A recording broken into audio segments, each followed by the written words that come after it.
Heavenly love chapter 7। राख से जन्मी रोशनी। स्वर्ग की सीढ़ियों पर एक सन्नाटा छाया हुआ था। नीले आसमान में कोई चमक नहीं थी। जहां कभी सोने की किरणें नाचती थी, वहां अब राख का धुआं तैर रहा था। हर फरिश्ता एक ही सवाल में डूबा था, क्या दिव्यांजलि अब भी हमारी है? मुख्य फरिश्ता सेराफिन का चेहरा कठोर हो चुका था। वो अब एंजल नहीं रही, उसने धीरे से कहा। उसने अंधकार से हाथ मिला लिया है।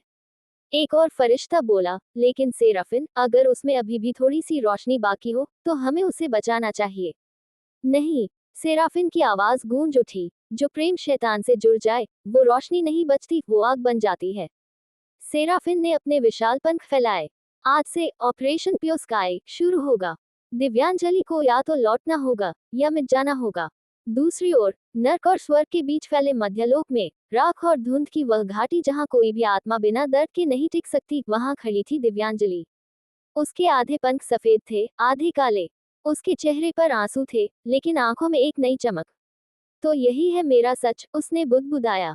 ना मैं फरिश्ता रही, ना राक्षसी। अचानक पीछे से आवाज आई, पर अब तुम सबसे शक्तिशाली बन चुकी हो। वो रेवन था। वो धीरे धीरे उसकी तरफ बढ़ा। उसका चेहरा आधे साए में था, आधा लाल धुएं में। तुम्हारे पंख तुम्हारी नियति हैं, दिव्यांजलि। देखो, स्वर्ग तुम्हें अस्वीकार कर चुका है, और नर्क तुम्हें देवी कह रहा है। दिव्यांजलि ने धीरे से उसकी ओर देखा। क्या प्यार का यही अंत होता है रेवन? दो दुनियाएं, और बीच में बस राख। रेवन मुस्कुराया। नहीं, ये अंत नहीं। ये शुरुआत है, जब स्वर्ग को झुकना पड़ेगा एक ऐसी आत्मा के आगे जिसने दोनों से प्यार किया। अचानक आसमान में एक गर्जना हुई। दिव्यांजलि, सेराफिन उतर आई थी, अपने हाथ में चांदी की तलवार लिए। उनकी आवाज में बिजली थी। तुम्हें चेतावनी दी गई थी, लेकिन तुमने नर्क का साथ चुना। दिव्यांजलि ने कहा, मैंने नर्क नहीं चुना, मैंने प्यार चुना।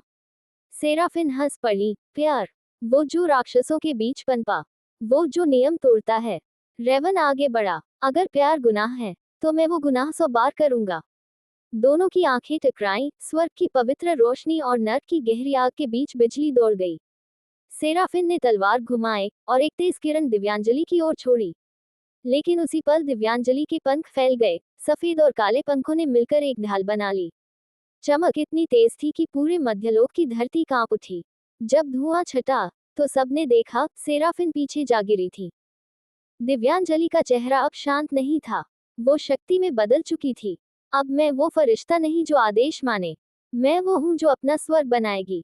रेवन मुस्कुराया, अब तुम मेरी रानी हो। दिव्यांजलि ने उसकी ओर देखा। नहीं रेवन, मैं तुम्हारी रानी नहीं, मैं खुद की देवी हूँ। वो आगे बढ़ी, और हाथ आसमान की ओर उठाया।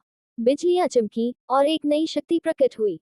हेवन ब्लेड, एक ऐसी तलवार जो न तो स्वर्ग की थी, न नर्क की, उसकी आत्मा की थी। रेवन ने धीरे से कहा, तुम अब वो बन गई हो जो मैं भी नहीं सोच सकता था। दिव्यांजलि ने तलवार हवा में घुमाई, उसके चारों ओर ऊर्जा की लहरें घूमने लगी। अगर दुनिया मुझे पाप कहती है, तो मैं पाप की देवी कहलाना स्वीकार करती हूँ। उसी पल, नर्क में अर्जेन अपने दर्पण में ये सब देख रहा था। उसके चेहरे पर एक ठंडी मुस्कान आई। तो अब वो न मेरी रही, न रेवन की। उसने अंधेरे की लपटों को बुलाया। अब वक्त है एक और जंग का, न प्यार की, न बदले की, बल्कि राज की। अर्जेन ने अपने पंख फैलाए, लेकिन इस बार उसके पंख पूरी तरह काले नहीं थे। उनमें हल्की चांदी की चमक थी। अब मैं उसे खुद बनाऊंगा, उसके नए स्वर्ग में पहला राजा बनूंगा। दिव्यांजलि और रेवन अब मध्यलोक के शिखर पर थे। नीचे जलता हुआ नर्क और ऊपर मौन स्वर्ग। दिव्यांजलि ने कहा, इन दोनों को अब एक होना होगा। मैं अब और अलग दुनिया नहीं चाहती।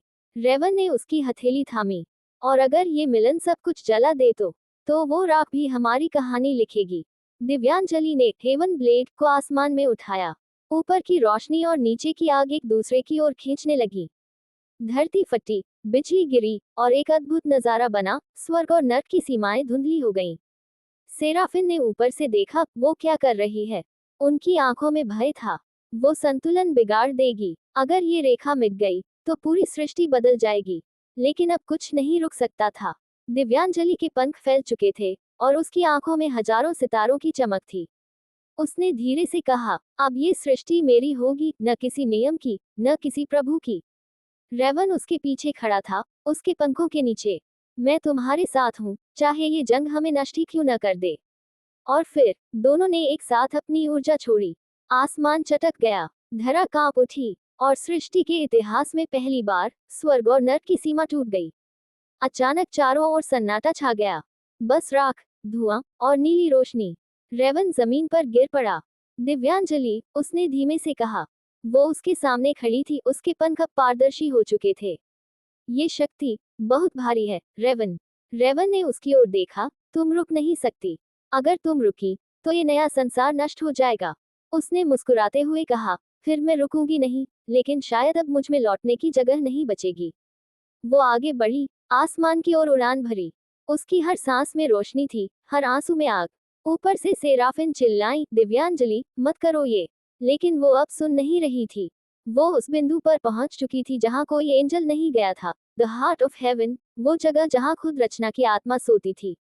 उसने अपनी तलवार आसमान में घुसा दी और तभी पूरी सृष्टि रोशनी से भर गई। रेवन ने आंखें खोली। उसके सामने अब कोई स्वर्ग नहीं था, कोई नर्क नहीं। सिर्फ नीला आसमान, सफेद बादल और सुनहरी हवा। क्या ये वही जगह है? उसने खुद से पूछा। एक हल्की आवाज आई, अब ये हेवनली रेल्म है, जहाँ प्यार और पाप बराबर हैं। वो मुड़ा। दिव्यांजलि उसके सामने थी, लेकिन अब उसके पंख नहीं थे। वो इंसान जैसी दिख रही थी, पर आंखों में अनंत रोशनी थी। तुमने ये कर दिखाया, रेवन ने कहा। वो मुस्कुराए, नहीं रेवन, हमने। लेकिन अब ये दुनिया संतुलन पर टिकी है। अगर कोई फिर से नफरत बोएगा तो ये फिर बिखर जाएगी। रेवन ने उसकी उंगलियां थाम ली।